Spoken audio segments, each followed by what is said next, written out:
Okay, just so this feels a little more personal, I'm gonna let you guys know. I feel like adding the ography to the Let me pause. makes it better.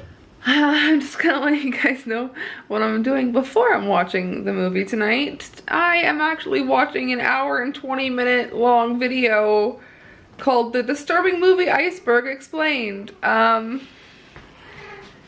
got sucked into this because of, hang on,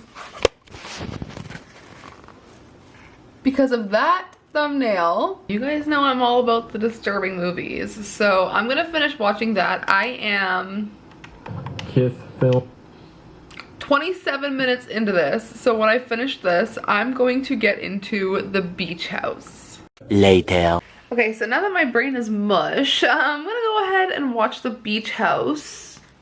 I know practically nothing about this movie, but it once again is a Shudder original, so I'm excited because I do love anything Shudder comes out with.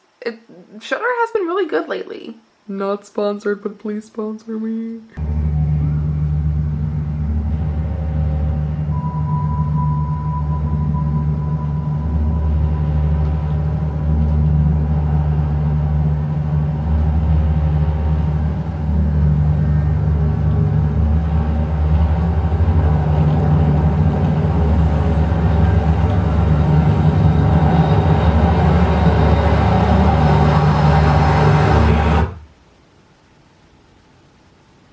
Ooh, it looks like there's someone in the background, but it's just my coat. A little unsure how I feel about that ending, but some of the body horror in this was really fucking yucky, and I liked it a lot. Don't be scared.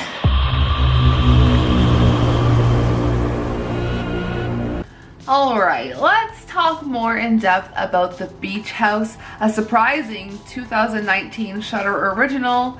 I absolutely love Shudder, not sponsored, please sponsor me. Really quickly, I'm going to leave Foundflix's video once again linked down below because he goes way more in depth about the environmental, kind of like why all this happens. This is more of an environmental body horror, which kind of was surprising. I wanted to put a bunch of different like I mentioned in my introduction video, body horror spans across so many different subgenres within the umbrella of the term body horror. So I wanted to make sure that I included different things that stood out in the genre. So I'm going to give you my synopsis in my own words very quickly.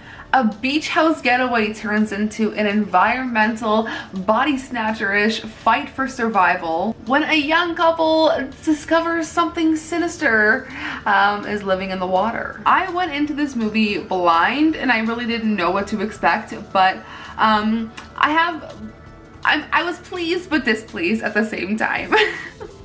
I'll get into it. Let's very quickly talk about the things that I enjoyed about The Beach House. It was a really good environmental body horror. Like I mentioned, it has been a while since we've got a body. It has been, I would say, since Annihilation, since I've really enjoyed an environmental body horror. I would count Annihilation as an environmental body horror. But anyways, this one was as equally interesting as it was disgusting. Our main lead, played by Liana Liberato, who I believe I pronounced that right, but she was in Banana Split. I really enjoyed Banana Split. She did such a good job at portraying all of the emotions throughout the movie on her face. Like, you really felt what she was feeling through the whole movie, especially near the end. You could really feel her internal and physical struggles. The whole movie itself feels so vast and so big, but so empty at the same time, because you see these really beautiful beach like landscapes and like all this land, and it's so open and so wide, but then you just have two people on a beach, or like, you know, like that you're so limited to the amount of people that everything just feels so big and so scary because you don't know what's out in the open. Things are inhabited by other organisms instead of humans in this movie, if you will. And lastly, the body horror was worth the wait on this one. I'll get into it. But the foot stuff. I have a foot issue of my own.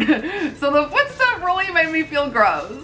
I remember when I was actually like initially watching the movie, I was eating ice cream when I saw that foot scene. I had to put it down. So on to things I disliked about the movie, and this is where I kind of sit on the fence. It took a full 51 minutes for any body horror or anything really scary, yucky, or gross to happen. And that's a long, that's almost a full, like I have watched a full-length feature film at 62 minutes. So that is almost a full-length feature film. And I mean, the characters were interesting enough, but there just wasn't. There was a scene with all this beautiful blue, like glowing microbes in the air. Once again, I will send you over to Foundflix because he does a wonderful job at describing that.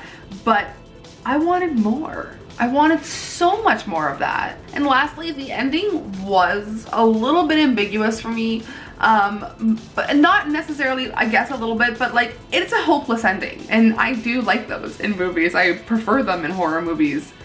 But, well, like, I guess this one kind of perpetuates the cycle of what goes on, or what is going on, but this one, I don't know, the ambiguity felt a little too forced in this one. That might be my own opinion, but I will give it praises because it was yucky, unexpected, tense, and very suspenseful. Even though it felt slow for its rather short runtime, it's only an hour and 20 minutes, but that 51-minute wait for anything interesting to happen made it feel incredibly slow, but it was still a wild and interesting ride. All right, let's talk about ratings. For originality, I'm going to go ahead and give this one an 8.5 out of 10. Even though this could be compared to so many other body horror movies throughout time, and movies that we are familiar with, it still felt like its own original property, and that I appreciated. For gross factor, I'm only going to go ahead and give it a 7.5 out of 10, and that's because, once again, the 51-minute wait time for you to get into anything gross just kind of dulls it out for you. Once you get there, you get there. For scares, this one I'm gonna give a 6. It depends on who you are watching this movie, but for me, I will give it a 6. It was more gross than scary to me, and depending on some of the visuals, like I mentioned, that might make you feel a little uncomfy. For me, a solid 6 for scares. My average score ends up being 7 out of 10, and I think that's a good, you know what, that's fine. I'll go with that this time. 7 out of 10 seems perfect for the beach house. Like I mentioned, this is a Shudder original. If you guys want to check it out, that is where I watched it. I will see you tomorrow for Excision, the full length and the short film, which I really loved the short film. The short film felt way too familiar for me, but I will get more into that. So I will see you tomorrow. I hope that you enjoyed this video. Don't forget to like, subscribe, check out my main channel for more. Sayonara, Spooky Fam.